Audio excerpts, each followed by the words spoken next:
Well, I think John Redwood is one of a dwindling number of Conservative supporters who are still backing the Prime Minister. There is a lot of anger out there, not just in the Conservative Party or in Parliament, but in the country.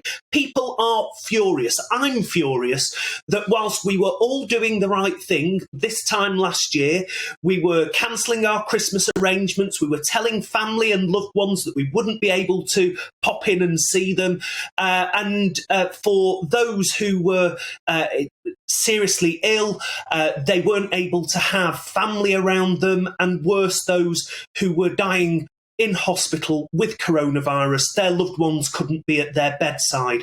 You know, it was a horrible time, and to think that there were parties going on, we don't need an investigation, we know there were parties going on, we know the dates that they happened in Downing Street. It's just sickening.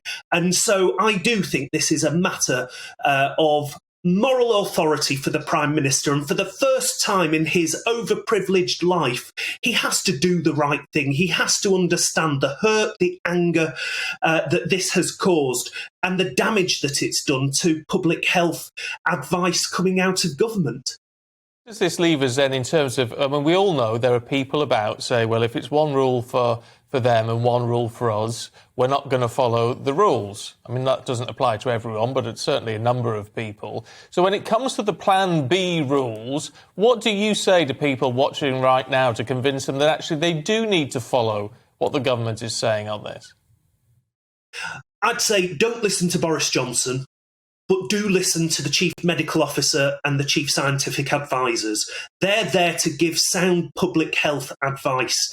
And what they are saying is we need to take some precautions over the next few weeks until we learn a bit more about the Omicron variant. What we do know is Omicron is highly transmissible, much more transmissible than any other previous variant of coronavirus.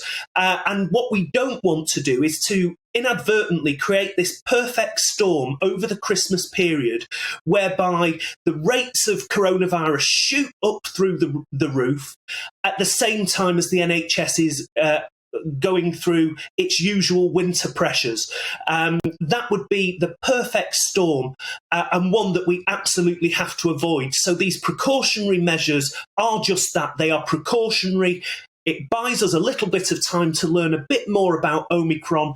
And in the meantime, the best advice is if you haven't already had your jab, your first, your second or your booster, go out and get it, because that still remains the best protection we have against all variants of coronavirus. Yeah, that's certainly what the real-time evidence is showing this morning.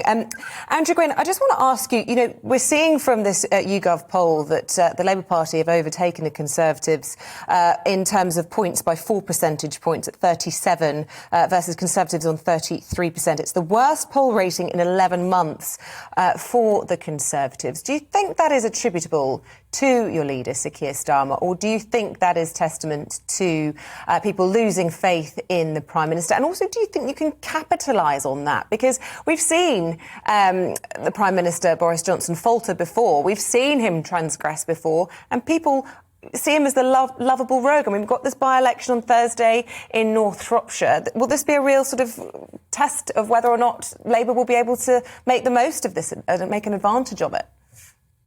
Well, I think the lovable rogue element was true of the past, but I think that the revelations of the last week or so have damaged that for the Prime Minister, because in the past he's been able to laugh things off and get away with it. The cheeky chappie. Well, nobody's laughing right now at the events of last Christmas. Nobody's laughing with the Prime Minister. They're not even laughing at the Prime Minister. They're furious at the Prime Minister. And actually, I think that now there is a very clear juxtaposition between the Prime Minister, who has damaged his office and damaged his own personal reputation, and the serious figure that is Keir Starmer, serious about governing, serious about detail, serious about doing the right thing.